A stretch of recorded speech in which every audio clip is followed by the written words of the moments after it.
everyone, and welcome to MSG's Coffee Quip. My name is Janet Malofiy. I am a senior member of our account management and sales team here at Marketing Systems Group, and I will be your host today. MSG is a data and technology company that has been supporting survey and market research organizations for nearly 4 decades. Based on lessons learned from hundreds of projects we have supported over the years, our goal here is to share survey sampling best practices you might find helpful with your research projects. Today, our Chief Data Scientist, Dr. Mansour Fahimi, will demystify the pros and cons of sample stratification, a classical survey sampling tool that can be both over and underutilized. And now I will turn it over to Mansour. Thanks, Janet, and welcome everyone to this short overview of sample stratification. As Janet mentioned, stratification is an important tool in survey sampling, and just like any other tool, it can be overutilized as well as underutilized. So today I want to share some general tidbits about stratification, pros and cons of it.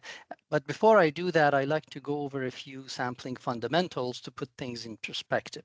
And I have created a few short slides for that purpose, and now I'm going to share my screen. Here we go. So again, the topic is pros and cons of sample stratification. And during this short presentation, I'll go over different types of samples that we have, what are the elements of stratification, and then get to the actual topic, which are pros and cons of stratification, and then we will wrap up with a few takeaways. As far as sample types are concerned, very broadly, we can partition sampling types into two camps, two groups. There are what we call probability samples, and then there are everything else, non-probability samples. Probability samples have certain distinct features. They are selected from a complete sampling frame or list, or a random subset of that. Selection probabilities are known, and they are non-zero, meaning there are no systematic exclusions. And this type of sample provides what I would like to call an organic representation of the target population, as a result of which estimates, results from such sample surveys are measurable, meaning you can put a error margin around your point estimates, and therefore they are generalizable to the target population. In contrast, non-probability samples are often selected using some convenient method from a partial frame. As a result of that, selection probabilities can only be known with respect to the frame that is used for sample selection. And at best, such samples provide what I would like to call synthetic representation of the target population, which means that survey estimates are not measurable. You cannot really compute error margins associated with the point estimates, and that means that results are not generalizable to the target population. Now let's talk about elements of stratification. And generally speaking, stratification is a tool that we use with probability-based sampling methods. Therefore, what I'm about to share with you makes sense in that context. The first element of stratification is partitioning of the entire frame from which we are going to select a sample. The stratified sampling method, or the strata, are typically aim to partition the total frame into homogeneous strata that are very similar within and dissimilar across. And the strata are typically defined either geodemographically, such as using states or region of the country to define strata, or using areas that have high concentration of certain minorities. And then there could also be, the strata could also be defined based on ancillary data. What I mean by that is, for example, partitioning the frame into, if it's a general household survey, into households that exhibit certain propensity for behavioral, and attitudinal metrics. The second element of the stratification, so we have now partitioned the entire universe into strata that are homogeneous within and heterogeneous across. The next question is, okay, how do I go about allocating my total sample across these strata? And there are two options, generally speaking, for sample allocation across strata. You can allocate your total sample across these strata proportional to their size, or for analytical cost reasons, you may adopt some kind of disproportional allocation of your total sample across the various strata, and we'll get to that in more detail shortly. So now we have partitioned the entire frame into homogeneous strata. We have used some scheme to allocate the total sample across strata. Then the last question is, how do I go about selecting my final sampling units within strata? And there are two options as well. You can either use what we call equal probability of selection method, or EPSAM. It's a simple random sampling where every unit has the same chance of selection.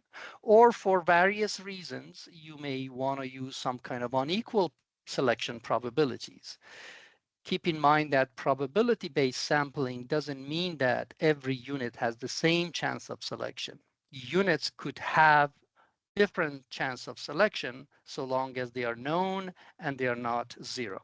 For example, a method that we typically use is called PPS, or probability proportional to size, which is typically used in establishment or B2B surveys, where sampling units are selected with probabilities proportional to the size of the unit. For example, larger companies will have a larger chance of being selected within strata. So these are the elements of the stratification. You take the entire frame, partition it into strata, you come up with some kind of scheme to partition or to allocate your total sample across the strata, and you decide on some sampling methodology for selection of sampling units within strata.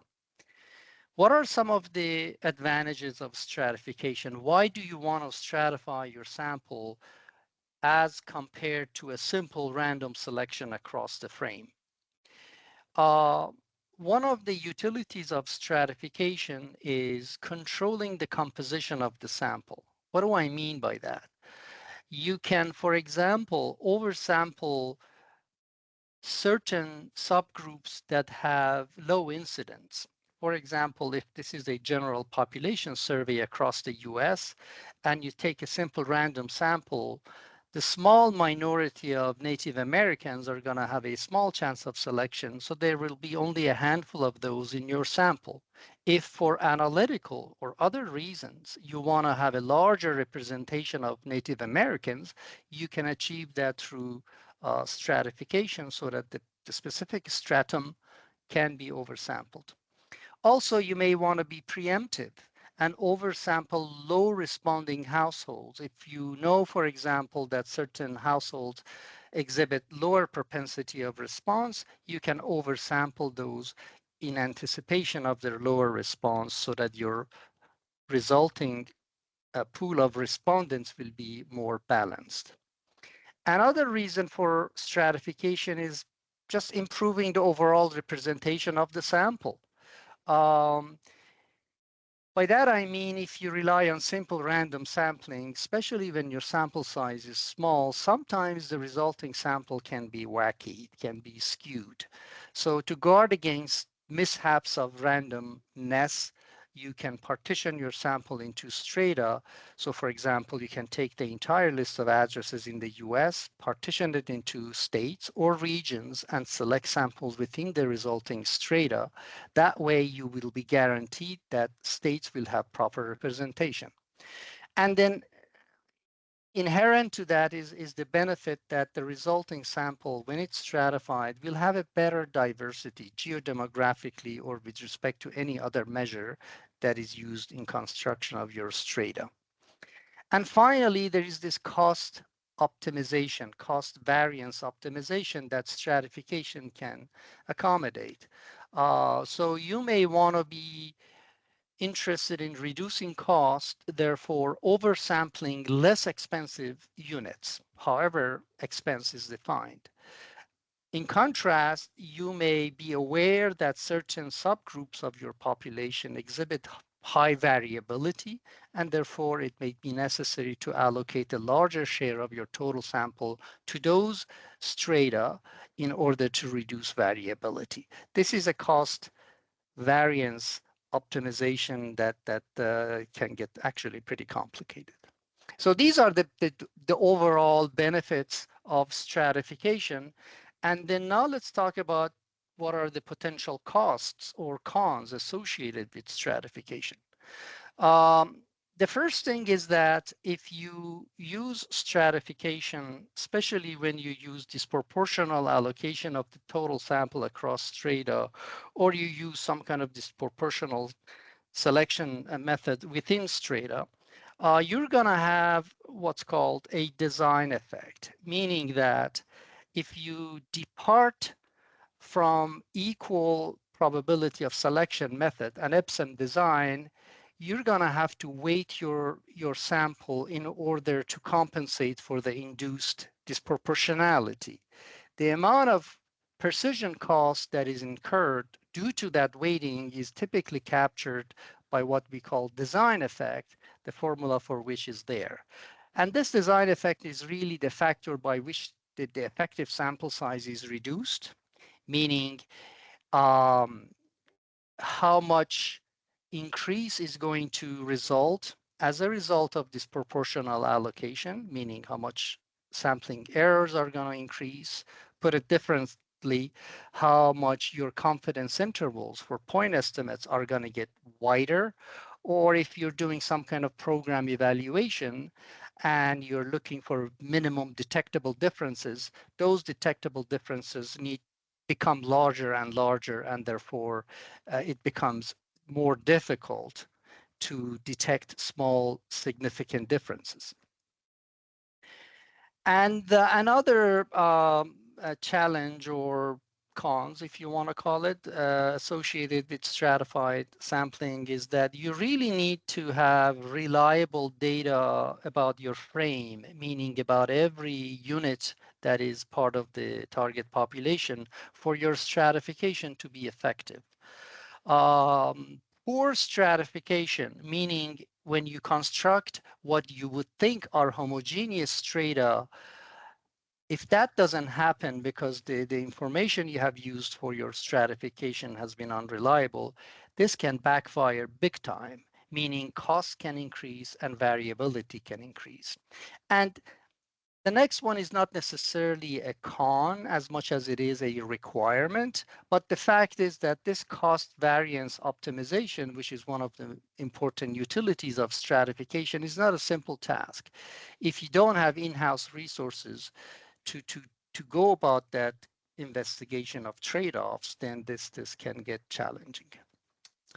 So as a quick summary to takeaways for this short presentation, the first thing is to remember that simple random sampling is most efficient when the object of the study is to produce reliable estimates at the overall level for the entire population. That means proportional allocation of the total sample across strata and an Epson design for selection of units within strata. But then comes reality. There is a difference between theory and reality. In practice, simple random sampling is considered academic, meaning that it is rarely used in practice because in most cases, samples adopt some kind of stratification for reasons that we mentioned, controlling the sample composition, improving the sample representation, optimizing the cost variance trade-offs. But at the end of the day, it's important to be very judicious when it comes to stratification. As I mentioned, poor stratification can be deadly, not deadly, it can be very expensive. So you have to be careful about that. In other words, pros of stratification must outweigh its cons.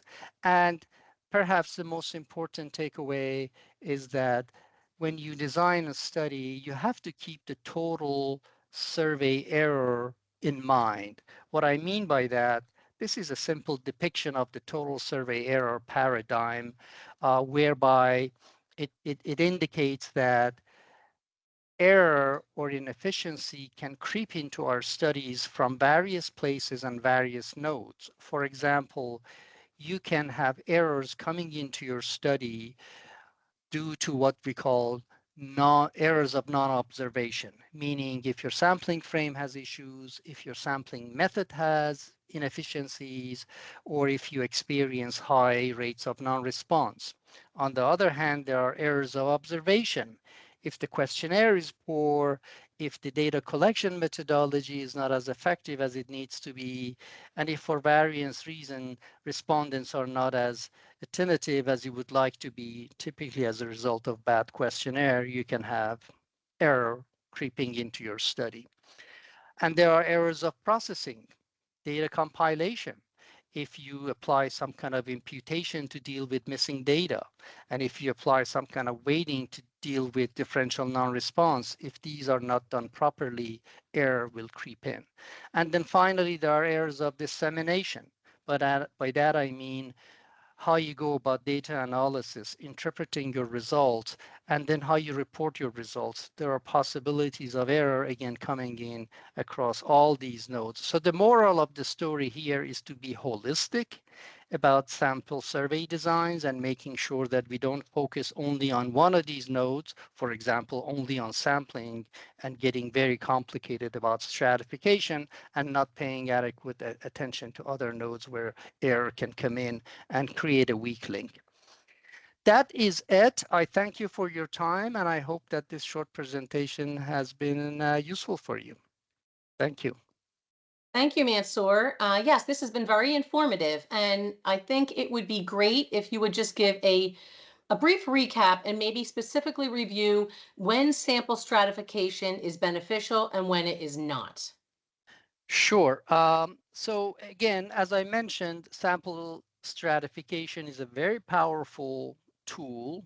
We use it routinely. It can pay very handsome dividends, but it has to be applied properly and there must be proper reasons for it. Stratification is advisable when you have reliable data on your frame that would allow you to construct effective strata. By that I mean creating strata that are homogeneous or similar within and dissimilar or heterogeneous across.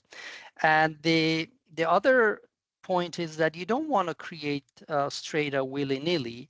Your stratification must be justified by the analytical and reporting needs that you have. Otherwise, just doing stratification for the fun of it is not going to be very advisable. On the other hand, stratification is not advisable, obviously, when you don't have reliable data about every member of your population to construct the strata, as we talked about, homogeneous within, heterogeneous across. Again, the added variability that stratification can introduce must be justifiable. If you want to really oversample Hispanics, Native Americans, low-income households, rural households, so on and so forth, there needs to be some serious reporting analytical requirement that justifies that. And in general, as a last sort of famous word, I want to mention that in general, over stratification, over engineering of the samples are to be avoided because again we have that design effect to deal with, because the more you depart from proportional allocation, the more weighting you're going to have to do at the end to compensate for the induced disproportionality, and therefore there is no free lunch. If you have reasons to stratify, more power to you. Otherwise, don't stratify just for the fun of it. Excellent, excellent. This has been very informative. We really appreciate it. In Thank you. closing, we hope that you have benefited from our Coffee Quip, and be sure to subscribe to MSG on social media platforms such as YouTube, LinkedIn, and X. And stay tuned for the next Coffee Quip. Thank you very much and have a great day. Thanks, Janet, and thanks everyone for tuning in.